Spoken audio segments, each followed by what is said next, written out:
Hi everybody, welcome to this course titled Kubernetes High Availability Mastery.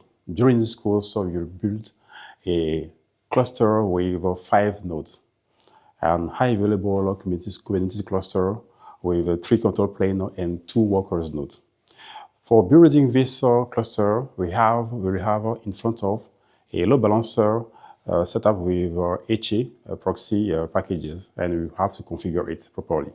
We will also deploy a DNS server for domain name resolution into our cluster.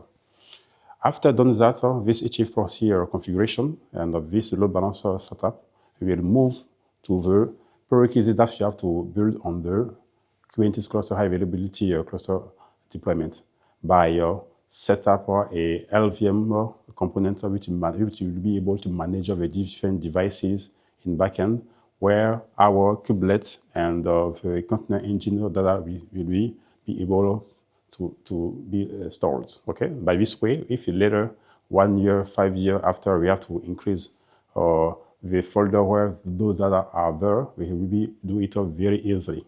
After done that, we will install the kubelet, kubeadm, and kubectl, those components which are strategic into our deployment.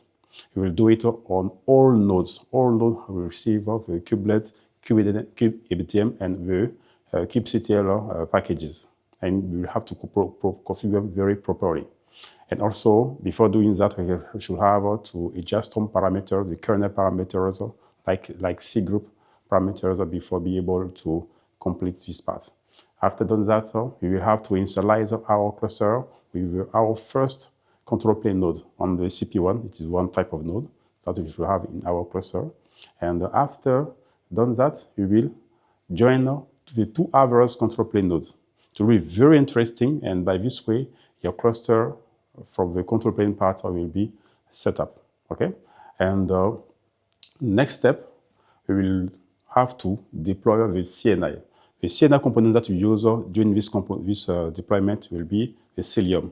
This next generation of CNI with the eBPF capability will be able to set up and manage the pod networking into our cluster.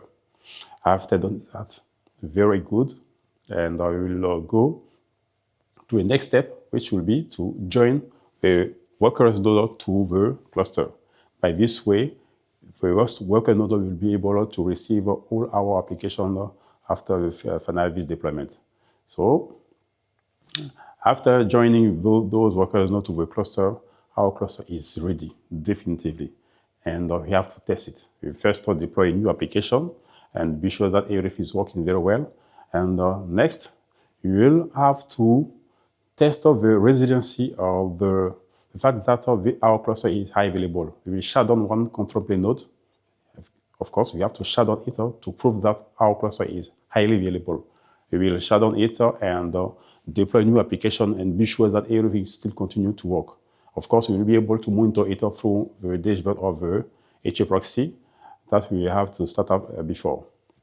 And next step, after this shutdown and everything is okay, is working very perfectly, we have to do an essential part of our administrative task in our Kubernetes cluster, which will be the etcd database of the key value store database backup. We have to back up the etcd, okay, this key value store database, and after that we will do the restoration. Okay, after the backup, we will separate some data, some resources, to be sure that we have to be in the real world scenario where we have catastrophe events that happen in our cluster. So we delete some resources.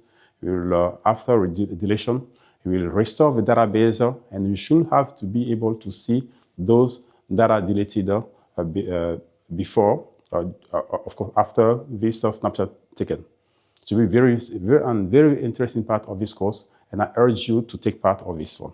And lastly, and which is not the least, okay, it will be the cluster upgrade.